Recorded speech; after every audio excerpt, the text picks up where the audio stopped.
নাটকীয়তা নাকি চরম নিয়তি?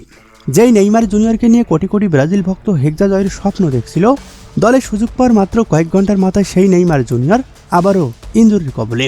হাসি মুখ নিমেষেই রূপ নিল চরম আতঙ্কে। পুরো ফুটবল বিশ্ব এখন স্তব্ধ। বিশ্বকাপের টিকিট পেয়েও নেইমার কি ছিটকে যাচ্ছেন মাঠের বাইরে? ব্রাজিলের বিশ্বকাপ মিশন শুরু হওয়ার আগেই কি শেষ হয়ে গেল? নেইমারের এই আংশিক ইনজুরি নিয়ে ফুটবল পাড়ায় কেন এত প্রশ্ন? চলুন দেখে নেওয়া যাক আজকের ভিডিওতে।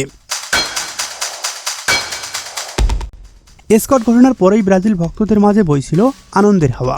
সবাই অধীর আগ্রহে অপেক্ষা করেছিল নেইমার জুনিয়র, ভিনিসিয়াস আর রাফিনার সাম্বা ম্যাজিক দেখার জন্য। কিন্তু সেই আনন্দ বেশিক্ষণ স্থায়ী হলো না। মাত্র দুদিন আগে বিশ্বকাপ দলে সুযোগ পেয়ে আনন্দ ভাসছিল ব্রাজিলের সবচেয়ে বড় তারকা নেইমার জুনিয়র। কিন্তু দুদিন পরেই ইনজুরিতে তার বিশ্বকাপ খেলা নিয়ে দেখা দিয়েছে সংশয়। ব্রাজিল প্রেসিডেন্ট লিওনেল মেসি সহ 51% ব্রাজিলিয়ানের অনুরোধে নেইমারকে বিশ্বকাপ দলে নিয়েছিল কোচ কার্লো আনচেলত্তি। কিন্তু দল ঘোষণার 48 ঘন্টা পর ক্লাব সন্তোষ জানিয়েছে, ডান পায়ের কাপ মাসলে চোট পায় ক্লাবটির হয়ে সামনের ম্যাচগুলোতে মাঠে নামতে পারছেন না নেইমার জুনিয়র। 34 বছর বয়সী ব্রাজিলিয়ান তারকা এমন এক সময় ইনজুরিতে পড়েছেন যখন বিশ্বকাপের জন্য মানসিকভাবে প্রস্তুতি নিচ্ছিলেন তিনি। নেইমারকে বিশ্বকাপ দলে রাখতে না চাওয়ার পেছনে তার ইনজুরিকেই সামনে গুরুত্ব দিয়েছিলেন কোচ কার্লো আনচেলত্তি। শেষ পর্যন্ত সেই ইনজুরি আবার বিপর্যস্ত করে তুলেছে নেইমার ও ব্রাজিলকে।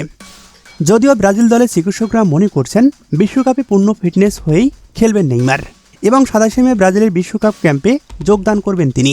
তবে 31 মে পানামার বিপক্ষে বিশ্বকাপ প্রস্তুতি ম্যাচে তার খেলা অনিশ্চিত। ইতিহাস ঘাটলে দেখা যায় নেইমার আর বড় টুর্নামেন্টের ইনজুরি যেন একই মুদ্রার এপিট ওপিট। যখন কোনো বড় মঞ্চে নিজেকে প্রমাণ করার সময় আসে, ঠিক তখনই ইনজুরি এসে হানা দেয় নেইমারের ক্যারিয়ারে। ভক্তদের মনে এখন একটাই ক্ষোভ এবং দুঃখ, কেন বারবার নেইমারের সাথে এমনটা হয়।